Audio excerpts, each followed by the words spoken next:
امثال کویت و غیره گوشمالی خوبی از ایران میخواد یه ضربه شستی نشان بده به اینها تا اینها حداقل برای همیشه در تاریخشون بماند که بدانند که با شیعه، با بچه های شیعه، با پیروان علی، با شیعیان علی خلاصه نمیتونن بگن بالا چشمت ابروس.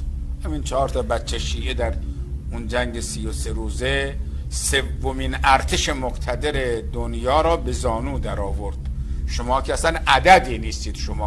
شما در عرض 3 ساعت برایشان کاخ ملک سلمانتون رو بچه ایرانی ها خاکش با توبره میکشن، فقط منتظر دستور مراجع اعظام و رهبری هستن و واقعا هم همین طوریست.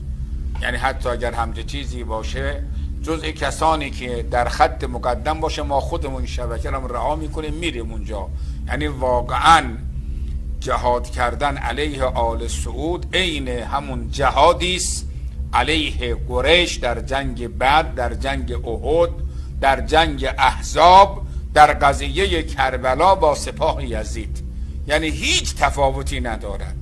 من همینجا میخوام اعلام کنم به همه عزیزان مسلمان اهل از شیعه و سنی که آماده باشن به مجرد اینکه اجازه دادن کار اینها باید، یعنی واقعا مایه ننگ جهان بشریت شدن، نه فقط جهان اسلام.